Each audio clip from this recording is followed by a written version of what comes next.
वालेकुम क्लास। आज हमारा नेक्स्ट चैप्टर है। तो चैप्टर है जी रैंडम वेरिएबल का। और सबसे पहले इसकी डेफिनेशन आ जाएगी, व्हाट इज़ रैंडम वेरिएबल। तो variable whose values are determined by outcome of random experiment. तो ऐसा वेरिएबल जिसकी वैल्यू हम रैंडम एक्सपेरिमेंट, जैसे कि हम कॉइन टॉस करते हैं, डाइस को रोल करते हैं, तो ये हमारे रैंडम एक्सपेरिमेंट होते हैं। इस तरह के रैंडम एक्सपेरिमेंट में जो हमारे पास आउटकम्स आती हैं, जैसे कॉइन को टॉस करेंगे तो हेड टेल आ जाएगा, और अगर आप डाइस को रोल करेंगे तो आपका 1 से लेकर 6 तक डिजिट आ जाएगा। इसको हम क्या कहते हैं, ऐसे आउटकम को कहते हैं random variable. Random variable is also called chance variable. Random variable को चांस वेरिएबल भी कहते हैं, स्टोकास्टिक वेरिएबल भी कहते हैं, और सिंपली वेरिएट भी कहते हैं। And is abbreviated R V से भी इसे आप एब्रीवेट कर सकते हैं ऑफ रैंडम वेरिएबल। आगे random variable are denoted by the capital letter. आप रैंडम वेरिएबल्स को कैपिटल लेटर से डिनोट करते हैं, और जो उनकी वैल्यूज़ होती हैं their values are small letter, और उनकी वैल्यूज़ को हम स्मॉल लेटर से डिनोट करते हैं। ये हमारा थोड़ा थ्योरी का काम है। आगे रैंडम वेरिएबल की टाइप्स हैं, वो दो हैं, डिस्क्रीट रैंडम वेरिएबल है और कॉन्टीन्यूस रैंडम वेरिएबल है। Discrete random variable, continuous random variable के बाद उनकी डिस्ट्रीब्यूशन फंक्शन आ जाएंगे।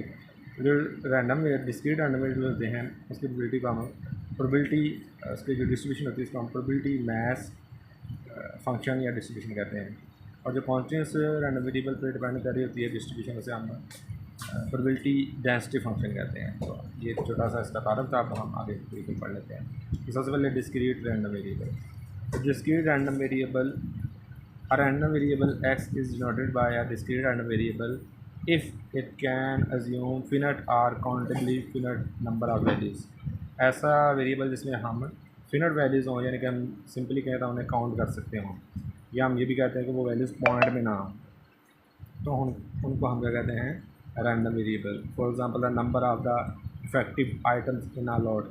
किसी भी लॉट में जो डिफेक्टिव आइटम्स हैं, और 100 हैं, उनमें 10 डिफेक्टिव हो सकती हैं, 5 हो सकती हैं। ये नहीं हो सकता कि 5.5 हों या आधी डिफेक्टिव है, ऐसा नहीं होता। या number of student in different classes, number of student को आप 10 हो सकते हैं, 20 हो सकते हैं, 50 हो सकते हैं। तो ये यानी कि आप इसे काउंट कर सकते हैं, तो इनमें पॉइंट में नहीं आ सकता। ये थोड़ी सी थ्योरी है हमारे पास डिस्क्रीट रैंडम वेरिएबल की, बाकी अभी याद कर लीजिएगा। आगे जी continuous random variable. Continuous random variable हमारे पास वो वेरिएबल हैं, random variable x is defined as a continuous random variable if it can assume unlimited value within the given range of possible value. यानी कि आपको range दी जाए ए से लेकर बी तक, लेकिन आप इसमें से कोई भी वैल्यू ले सकते हैं, मतलब पॉइंट में भी ले सकते हैं इसमें वैल्यूज़। तो for example temperature of room, तो टेम्परेचर ऑफ रूम आप 39 भी है, 39.1 भी हो सकता है, 39.2 भी हो सकता है। एज ऑफ चिल्ड्रन 10 ईयर भी है, 10.1 ईयर भी है। तो ऐसे नंबर जिनको हम होल नंबर में काउंट कर सकते हैं, वो हमारे पास सिंपली डिस्क्रीट रैंडम वेरिएबल हैं, और जो पॉइंट भी याद है वो कॉन्टीन्यूस है। ये डेफिनेशन तरह याद कर लीजिएगा। तो जैसे कि हम देख रहे हैं कि हमारा जो चैप्टर है वो डिस्क्रीट और कॉन्टीन्यूस, ऐसे जिन्हें हम होल नंबर में काउंट कर सकते हैं, और ऐसे जिन्हें हम पॉइंट में काउंट कर सकते हैं। तो इन दो हिस्सों में डिवाइड हुआ है, तो उसकी प्रोबेबिलिटी भी इसी तरह से डिवाइड होगी। तो आगे आ जाते हैं जी, नेक्स्ट हमारे पास है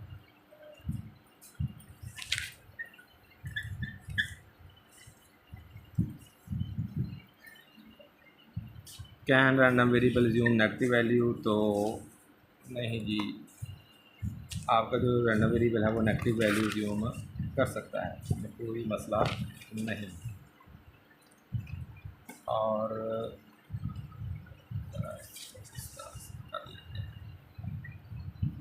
सेकंड पे आ जाएं तो है जी इंपॉर्टेंट डेफिनेशन है, what is discrete probability function.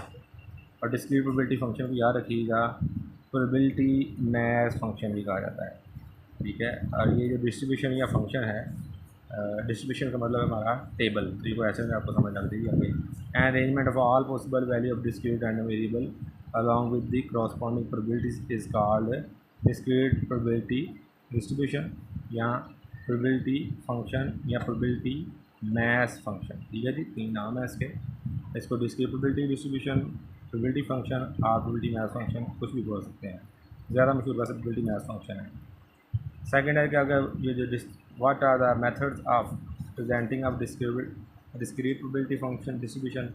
Table form में कर सकते हैं, ग्राफ में कर सकते हैं, और आप मैथमेटिकल इक्वेशन में कर सकते हैं। तो उसका मतलब डिस्ट्रीब्यूशन या फंक्शन, इसको आपका टेबल बना सकते हैं, ज़्यादातर हमारे पास अकाउंट टेबल से ही है। इसका ग्राफ भी बना सकते हैं और इसका हम इक्वेशन यानी कि फार्मूला भी बना सकते हैं। State the properties of probability function. Probability के फंक्शन की जो प्रॉपर्टीज़ हैं वो दो हैं। एक तो यह है कि there must be finer probability 0 to 1, इसकी लिमिट जो है वो 0 से लेकर 1 है, और अगर तमाम प्रोबेबिलिटी को सम करें तो वो इक्वल टू 1 हो जाएगी। तो यहाँ तक हमारे पास हो गया डिस्क्रीट का। नेक्स्ट हम देखते हैं कॉन्टीन्यूस के बारे में। हम सवाल थ्योरी पूरी हो जाएगी, जैसे क्लास थ्योरी पूरी हो जाएगी तो हम इसके न्यूमेरिकल शुरू कर देंगे। तो थ्योरी पूरी करते हैं। अगर what is the range of the probability, तो प्रोबेबिलिटी की रेंज 0 से 1 है, ये मैंने बता दिया आपको। When does probability become negative, probability कभी भी नेगेटिव नहीं हो सकती। हाँ, रैंडम वेरिएबल जो है वो नेगेटिव हो सकता है। आगे इंपॉर्टेंट डेफिनेशन, अभी तक जो मैं डेफिनेशन बताई है उनमें से इंपॉर्टेंट प्रोबेबिलिटी डेंसिटी फंक्शन और प्रोबेबिलिटी मैथ फंक्शन। तो probability density function, it if X is continuous random variable which can take every possible value in the interval A to B. Interval के तुम्हारा कोई भी वैल्यू ले सकता हो तो हम कहते हैं प्रोबेबिलिटी डेंसिटी फंक्शन कहते हैं इसको। इसका वाला probability density function, simply density function भी कह सकते हैं। ये अहम डेफिनेशन थी इसकी। और आगे प्रॉपर्टीज़ हैं, प्रॉपर्टीज़ भी वही हैं कि सम ऑफ जो है टोटल प्रोबेबिलिटी 1 होगा और लिमिट 0 से 1 नहीं है। तो व्हाट आगे नेक्स्ट एक डेफिनेशन है डिस्ट्रीब्यूशन फंक्शन। डिस्ट्रीब्यूशन फंक्शन क्या है कि फंक्शन है, a function shows the probabilities that are random variable X has a value less than or equal to the X is called probability function. तो sorry distribution function. तो distribution function को हम cumulative distribution function भी कहते हैं। It is noted by capital F X is given below. Capital F X equal होता है probability X greater capital X less than small X. ये जो सारी चीज़ें हैं अभी क्वेश्चन में आपको क्लियर हो जाएंगी। और प्रॉपर्टीज़ क्या हैं डिस्ट्रीब्यूशन फंक्शन की, याद रखिएगा डिस्ट्रीब्यूशन फंक्शन का दूसरा नाम क्यूमुलेटिव डिस्ट्रीब्यूशन फंक्शन भी है। खैर आप इसे याद भी कर लें तो आपके पास जो काम है वो इंशाल्लाह हो जाएगा। तो क्या प्रॉपर्टीज़ क्या हैं कि इन्फिनिटी माइनस जो इन्फिनिटी है हमारे पास प्रोबेबिलिटी फंक्शन वो 0 है और पॉजिटिव 1 है। और अगर हम कहें कि x1 छोटा है x2 से तो then probability density function x1 का लेस होगा x2 से। ये हमारे पास टोटल थ्योरी है। अब चलते हैं हम इनके न्यूमेरिकल। अच्छा क्लास, अब हमारे पास क्वेश्चन है। तो आज हमारा हमने थ्योरी तो पढ़ ली है रैंडम वेरिएबल की, डिस्क्रीट क्लास से भी और कॉन्टीन्यूस क्लास से भी। लेकिन अभी इस वीडियो में मैं आपको सिर्फ जो डिस्क्रीट वेरिएबल हैं उनकी डिस्ट्रीब्यूशन बनाना सिखाऊंगा। तो ज़रा देखिएगा कि वही तरीकाकार है, लेकिन इसमें जो डिस्ट्रीब्यूशन होती है वो इस चीज़ को हम कहते हैं, जैसा कि मैंने अभी पहले आपको पढ़ाया है कि हम इसको टेबल से, इसको हम ग्राफ से और इसको हम इक्वेशन से, तीनों तरह से हमने थ्योरी में देखा है तो बयान कर सकते हैं। लेकिन ज़्यादातर जब डिस्ट्रीब्यूशन बनाने कहा जाता है तो हम क्वेश्चन में ये वाला टेबल बना देते हैं। तो डिस्ट्रीब्यूशन असल में बनाई जाती है कि जिस भी वेरिएबल के या जिस भी चीज़ के बारे में निकालना है उसके ऑल पॉसिबल जो आउटकम्स होते हैं उनके ऊपर जब हम बनाते हैं तो उसके हम क्या कहते हैं प्रोबेबिलिटी डिस्ट्रीब्यूशन उस फंक्शन की। अब वो वेरिएबल अगर हमारा डिस्क्रीट होगा तो हम डिस्क्रीट के तरीके से बना देंगे, और अगर कॉन्टीन्यूस होगा तो हम कॉन्टीन्यूस के तरीके से बना देंगे। प्रोबेबिलिटी का फार्मूला हम सीख चुके हुए हैं जो कि ज़्यादातर हम यूज़ करते हैं n/ns। तो अब ये क्वेश्चन देख लेते हैं। Find the probability distribution and distribution function. तो डिस्ट्रीब्यूशन फंक्शन तो बाद में निकलेगा, पहले उसका प्रोबेबिलिटी डिस्ट्रीब्यूशन निकलेगी। For the number of heads when 3 balance coin are toss. और आगे हिस्टोग्राम का कहा गया जो कि हमारा हिस्सा नहीं है, हमारे से पहले का काम है। तो सबसे पहले आपके पास 3 कॉइन टॉस हुए हैं तो उसकी अपने सैम्पल स्पेस बना ली, सब बनानी आती है। 8 हमारे आउटकम आ गई सैम्पल स्पेस में। और अब इसमें जो प्रोबेबिलिटी डिस्ट्रीब्यूशन बनानी है वो बनानी है number distribution for the number of heads. तो पहले जब हम क्वेश्चन करते थे तो उसमें सिर्फ हम उतना काम किया करते थे जितना वो कहता था। मसलन वो कहता था 3 हेड की प्रोबेबिलिटी निकालें तो 3 हेड वाला यहाँ पे सिर्फ एक है, तो n/n से हो जाता था हमारे पास 1/8। लेकिन यहाँ पे हमने नंबर ऑफ़ हेड्स, तो नंबर ऑफ़ हेड्स हमारे पास कम से कम क्या है, कोई भी नहीं है।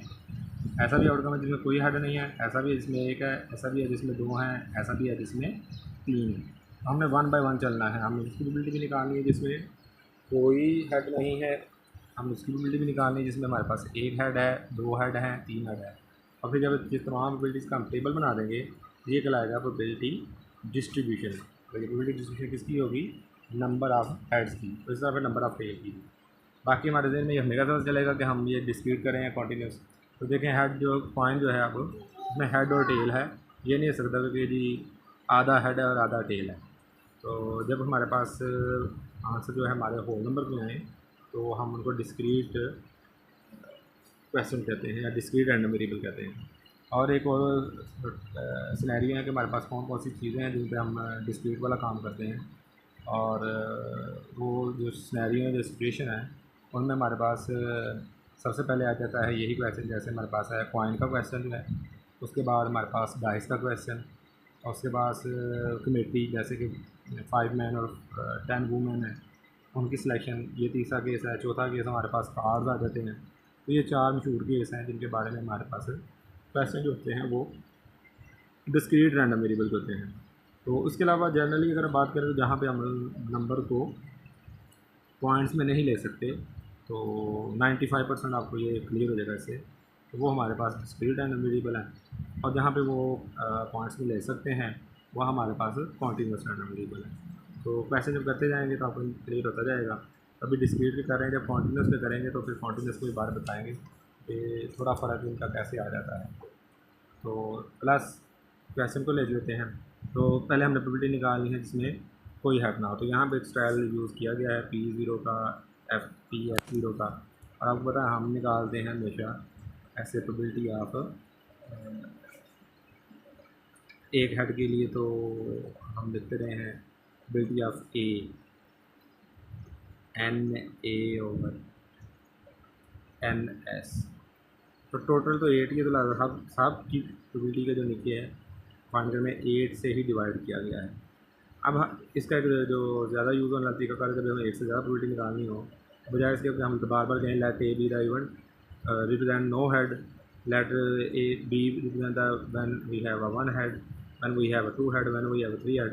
तो हम क्या करते हैं, ये वाली ट्रिक तो ज़्यादा नहीं यूज़ करते, हम ये वाला यूज़ करते हैं बहुत ज़्यादा। तो अगर आप let A be the event नहीं लिखना चाहते, अब लिखेंगे probability capital X equal to 0। इसका मतलब है कि X रिप्रेजेंट कर रहा है जिसमें कोई हेड ना हो। क्योंकि ऊपर हमने ये बता दिया है कि जो हमारा X रैंडम वेरिएबल है denote the number of heads, तो यानी कि हमने ऊपर इवेंट्स का बता दिया ओवरऑल। तो अब यहाँ पर हमने जो X लेना है वो 0, 1, 2 एंड 3। तो 0 का मतलब होगा कोई हेड नहीं, 1 का मतलब एक हेड, 2 का मतलब 2 हेड और 3 का मतलब 3 हेड है। और यहाँ पर हमारे पास मैक्सिमम जो सैंपल स्पेस है यही सिनेरियो नज़र आ रहा है। तो ये भी आपने खुद जज करना है कि हमारे पास मिनिमम से लेकर मैक्सिमम जो चीज़ हम फाइंड करना चाह रहे हैं वो है हेड में 0 से लेकर 3 तक ही है। तो 0 हेड है या यानी कि कोई हेड नहीं है, या एक हेड है आउटकम्स में, या 2 हेड हैं आउटकम्स में, और यहाँ मैक्सिमम 3 हेड्स हैं। और दूसरा केस इसमें टेल का है, इसके अलावा और कोई ऑप्शन रहती नहीं है। टेल में भी ये होगा कि कम कोई भी टेल नहीं है, वो ये है एक टेल वाला, 2 टेल वाला और 3 टेल वाला भी है। तो उसमें भी यही इसी तरह से आप आंसर निकाल सकते हैं। तो क्वेश्चन को देख के तो यहाँ जिसमें कोई हेड ना हो वो ये आउटकम है। तो आप इसका हमारा ये इवेंट आ गया, तो इसमें सिर्फ एक ही है जिसमें कोई हेड ना हो, तो वो 1/8। ऐसा जिसमें सिर्फ एक हेड हो तो वो वहाँ से टिक किए गए हैं, तो एक ये है HTT, THT और TTH, ये 3/8 हो गया। जिसमें 2 हेड हैं वो भी 3 है, HHT, HDH, THH वो भी यहाँ पे नज़र आ जाएंगे आपको, वो भी 3 है, 3/8 हो गया। और जिसमें सारे हेड्स यानी कि तीनों के तीनों हेड्स हैं, तो वो प्रोबेबिलिटी जिसमें तीनों हेड्स हैं वो भी एक ही है, तो 1/8। तो ये हमारे पास अब टेबल लगा दिया। तो अभी इसमें थोड़ा सा मैं ये बात बता दूँ कि जब हम पहले प्रोबेबिलिटी निकालते थे वो हम किसी एक की निकाल देते हैं, मसलन वो जिसमें सिर्फ एक हेड हो, 3 पॉइंट हो, जिसमें सिर्फ एक हेड आया हो, तो हम 3/8 निकाल देते हैं। तो पहले तो हमने एक एक करके निकालने के लिए शुरू की। और अब हम जब जिस चैप्टर में पहुँचे वहाँ हम ओवरऑल सबकी प्रोबेबिलिटी निकाल के टेबल बना देते हैं। तो टेबल से शुरू पता चल जाता है कि नंबर ऑफ़ हेड्स, जैसे हमने X से नोट किया है, कोई हेड ना हो, एक हेड हो, 2 हेड हो, 3 हेड हो, और जो उनके आंसर निकाल लेते हैं रिस्पेक्टिवली हम निकाल खुद कर देते हैं। तो कोई हेड ना हो तो उसकी प्रोबेबिलिटी 1/8 है, 1 हेड हो तो उसकी प्रोबेबिलिटी 3/8 है, 2 हेड हो तो 3/8 है, और 3 हो तो 1/8 है। तो ये हमारा क्वेश्चन है पूरा हो जाता है। इसके अलावा इसी को उसने एक फार्मूला से भी जान के, जैसे कि थ्योरी में हमने देखा था, इसका फार्मूला भी बन रहा है कि 3x/8। तो ऐसा चीज़ इस तरह के क्वेश्चन आपके लेवल तक तो नहीं आने वाले, तो तीसरा ग्राफ से भी इसको बयान किया जा सकता है, लेकिन हमारे जो सिलेबस में है वो डिस्ट्रीब्यूशन का है, ग्राफ और फंक्शन का यानी कि इक्वेशन का नहीं है। हम टेबल को लेकर चलेंगे। तो मैं उम्मीद करता हूँ आपको इसका क्वेश्चन की समझ आ गई होगी। आगे है डिस्ट्रीब्यूशन फंक्शन।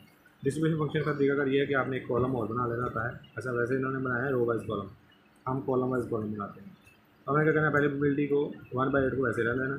अगर पहले में दूसरी ऐड कर देंगे तो वो दूसरे का आंसर आ जाएगा। जो दूसरी में जो आंसर आया उसे तीसरी ऐड कर दें, तीसरी में जो आंसर आया उसे चौथी ऐड कर दें। ऐसे जो हमारा बनेगा, क्या नाम है, आंसर आएंगे, उनको हम कहेंगे डिस्ट्रीब्यूशन फंक्शन। तो वो आगे से अलग निकाले हुए हैं, तो आप इकट्ठे निकाल सकते हैं। तो हमने पहला जो आंसर निकाला है वो जैसे फंक्शन का, वो हमारे पास क्या है 1/8, और दूसरा क्या है, तो 1/8 में 3/8 ऐड करते हैं। अगला ये है 1/8 प्लस 3/8। अब इनको जो प्लस करके आंसर आया है 4/8, उसको अगले में आंसर में ऐड कर देंगे और वो 3/8 है।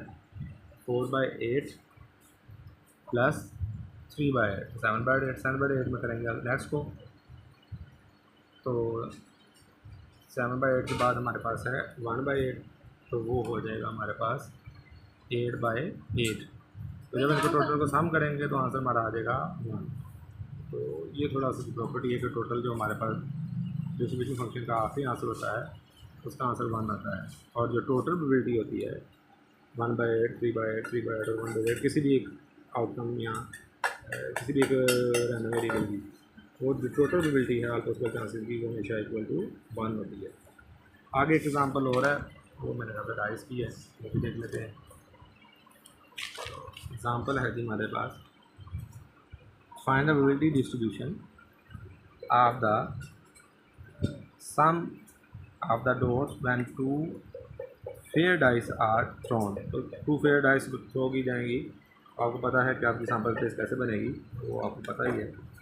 मैं भी थोड़ी सी ड्रा करता हूँ कि आप उसको इस तरह से बना सकें थी। तो 1 से लेकर 6 तक इधर, और 1 से लेकर 6 तक इधर। बुक वाला समझता है कि बस एक दो समझा दिए तो बार बार बनाने की ज़रूरत नहीं है, तो आपके लिए मैंने लिख दी है। ये 36 आ जाएंगे। तो सबसे पहले क्या करना है, हमने find the probability of the sum of the dots. जो हमारे पास आती है, जैसे ये डॉट्स 1 और उधर से भी 1, तो ये बन जाएगी 1 1, इनका सम बनता है 2। फिर अगला आ जाएगा 1 और 2, इसका सम हो जाएगा 3। इस तरह 1 3 सम हो जाएगा 4। तो यहाँ हमारे पास जो डॉट्स का सम है वो 2 से लेकर 6 प्लस 6 जो है वो 12 हो जाएगा। तो टोटल आउटकम हमारे पास यहाँ 36 है। और जो हमने आंसर निकालने हैं वो हमने तमाम के निकाले हैं। तो उसने कहा है प्रोबेबिलिटी डिस्ट्रीब्यूशन वैसे बनेगी जैसे हमने इस पैसे में बनाई थी। यहाँ पे हमारे पास जो रैंडम वेरिएबल था वो 0 से लेकर 3 तक था, और यहाँ पे जो पहला ए पार्ट है वो है sum of the dots of 2 fair dice. तो वो 2 से बन के सम मिनिमम सम 2 है और मैक्सिमम हमारे पास 12 है। तो अब हम जो आंसर निकालेंगे वो 2 से लेकर 12 तक का निकालेंगे। तो ज़रा देखिएगा, हम उसी तरह से जैसे हमने पॉइंट के क्वेश्चन को किया था तकरीबन उसी तरह से डाइस का क्वेश्चन हो जाएगा। Let X be the random variable representing the sum of dots of the appears on the fair dice, value of the random variable are. तो छोटे से छोटा सम उसका 2 है और बड़े से बड़ा 12 है। प्रोबेबिलिटी ऑफ दीज हम निकाल लेंगे। तो प्रोबेबिलिटी आगे वाले साइन हम ज़्यादा यूज़ नहीं करते। Px2, इसका मतलब जिसका वो प्रोबेबिलिटी हम निकालनी जिस हमें सम करें तो 2 आता है, तो वो 1 1 बताया मैंने आपको। एक एलिमेंट आ रहा तो 1/36। ऐसे जिसमें सम 3 आए हैं Px = 3, तो 1 2 का आंसर 3 है, 2 1 से 3 है तो 2/3 36। ऐसे सैम्पल स्पेस आप देते जाएंगे तो प्रोबेबिलिटी 4, प्रोबेबिलिटी 5 6 7 8 9 10 11 12 इसकी प्रोबेबिलिटी आप फाइंड कर लेंगे। और जब प्रोबेबिलिटी फाइंड कर लेंगे तो फिर इसकी डिस्ट्रीब्यूशन बन जाएगी। तो डिस्ट्रीब्यूशन बनाने के लिए क्या करना पड़ेगा, अब आपका एक्स डिपेंड कर रहा है 2 से लेकर 12 तक, और 2 का जो आंसर था वो 2 के सामने लिख दिया 1/36। उसके बाद जो 3 का आंसर था वो 2/36 है, वो भी आ गया। ये जो हमने टेबल पूरा किया है ये हमारे पास probability distribution of the random variable X, जो कि डिनोट कर रहा है sum of the dots which appear on the dice. ये तो हमारा डिस्ट्रीब्यूशन तक का क्वेश्चन हो गया। नेक्स्ट इक्वेशन का भी उसने बना के दिखाया हुआ है, लेकिन वो हमारे इस टॉपिक का हिस्सा नहीं है। अब आ जाते हैं इसके बी पार्ट में। तो बी पार्ट में अगर देखें तो बी पार्ट में क्या कह रहा है, यूज़ ऑफ प्रोबेबिलिटी डिस्ट्रीब्यूशन। कह रहा है ये जो प्रोबेबिलिटी डिस्ट्रीब्यूशन ऊपर बनाएंगे उसे यूज़ करें to find the probability of obtaining sum of 8 और 11। ये वो वाले क्वेश्चन जो हम पहले किया हमें कि ऐसा आंसर निकालें जिसका जिनके प्रोबेबिलिटी निकालें जिनका सम 8 हो या 11 हो, फिर ऐसा आंसर निकालें जो ग्रेटर दैन 8 हो, और फिर ऐसा आंसर निकालें जो greater than 5 but less than or equal to 10, 5 से बड़ा और 10 से छोटा। और इस डिस्ट्रीब्यूशन की वजह से अगर उस डिस्ट्रीब्यूशन के बगैर बनाना था तो हमें पता, हम यहाँ से काउंट करते हैं जिनका सम 8 और 11 है, यहाँ से देख लेंगे जिनका सम 8 और 11 नहीं काउंट करेंगे और 36 पर डिवाइड कर देंगे। लेकिन वो कह रहा है टेबल जो बनाया आपने प्रोबेबिलिटी डिस्ट्रीब्यूशन का, तो इस प्रोबेबिलिटी डिस्ट्रीब्यूशन से आपने ये आंसर निकाल कर इसका तरीका का देखने हैं। पहला हमारे पास जो पार्ट है वो है जी, प्रोबेबिलिटी निकालनी है सम ऑफ 8 और 11। तो सम ऑफ 8 और 11, तो 8 ये हमारे पास 8 है और तो मतलब प्लस होता है, 8 की प्रोबेबिलिटी है 5/36, तो प्रोबेबिलिटी 8 आ जाएगी 5/36। और ये नोटेशन जो है हम ना यूज़ करें, ये वाली काफ़ी है। प्लस जो प्रोबेबिलिटी फिर 11 की है तो 11 देख लेते हैं, 11 हमारे पास है 2/36।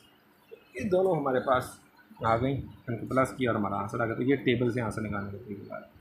फिर probability greater than 8, greater than 8, 8 से बड़े, तो ये हमारे पास 8 है। 8 से बड़ी प्रोबेबिलिटी क्या है, 9, 10, 11, 12। तो ये देखिए यहाँ probability x is equal to 9, x equal to 10, x equal to 11, x equal to 12। इनकी प्रोबेबिलिटी को हम जमा कर देंगे, वो क्या बनती हैं 4/36, 3/36, 2/36 और 1/36। यहाँ पर हमने पुट किया और हमारा आंसर आ गया। फिर आगे जी प्रोबेबिलिटी निकाल लें सम greater than 5 but less then और इक्वल, 5 से बड़ा, क्योंकि 5 से बड़ा है 5 शामिल नहीं है, और 10 से लेस, तो वो उसकी कंडीशन में है। तो 5 से लेकर 10 तक जगह 5 शामिल नहीं है, यहाँ आ जाएगी 6, 7, 8, 9 और 10। प्रोबेबिलिटी हमने लिख दी 5, 6, 7, 8, 9, 10 पुट किया और हमारा आंसर आ गया। तो सिंपल से काम है जो हमने पहले काम किया है प्रोबेबिलिटी का, वही काम है, बस हम इसका टेबल बना लेते हैं और आगे टेबल का यूज़ है। कभी वो डिस्ट्रीब्यूशन फंक्शन बनाने को कह रहा है तो कभी उसी टेबल को यूज़ करते हुए मज़ीद प्रोबेबिलिटी फाइंड करने को कह रहा है। यहाँ तक तो हमारा ये टॉपिक ख़त्म हो गया। नेक्स्ट लेक्चर में हम शुरू करेंगे इसका रैंडम वेरिएबल का, कॉन्टीन्यूस रैंडम वेरिएबल और उसकी प्रोबेबिलिटी ऐसे फंक्शन का। थ्योरी मैंने आपको करवा दी हुई है, लेकिन जो भी हमने कॉन्टीन्यूस का काम किया है इसके जो क्वेश्चन हैं वो बता देता हूँ आप लोगों को, कौन से क्वेश्चन आप कर सकते हैं, वो ट्राई कीजिएगा। फिर जो नहीं होंगे वो मुझे बता दीजिएगा, वो इंशाल्लाह हम क्लास में डिस्कस कर लेंगे। अच्छा क्लास, ये हमारे पास इसकी एक्सरसाइज है और 7.2 से लेकर 7.4 तक ये मैंने लाइन से यहाँ भी लगाई है और ऊपर भी। ये इसी का क्वेश्चन है, 1 का क्वेश्चन भी है। तो define discrete random variable and its probability distribution, what are the properties, ये सारा हमने पहले वीडियो में कर लिया है। तो इसका बी पार्ट आप कर सकते हैं, सी पार्ट आप कर सकते हैं। फिर जो आपसे नहीं होगा मुझे बता दीजिएगा, मैं करवा दूँगा। इसके बाद हमारे पास 7.3 है इसकी और 7.4, तो 3 क्वेश्चन हैं अभी तक के डिस्क्रीट के, 7.2, 7.3 और 7.4। जिन पे क्रॉस लगाया वो थ्योरी के हैं, तो बाकी जो हैं वो हमारे न्यूमेरिकल हैं। तो इनको कीजिएगा, फिर जो आपसे ना हो मुझे बताइएगा, इंशाल्लाह फिर इसके ऊपर वीडियो बना दूँगा। तो लें जी, आज की क्लास कंप्लीट हुई। अल्लाह हाफ़िज़।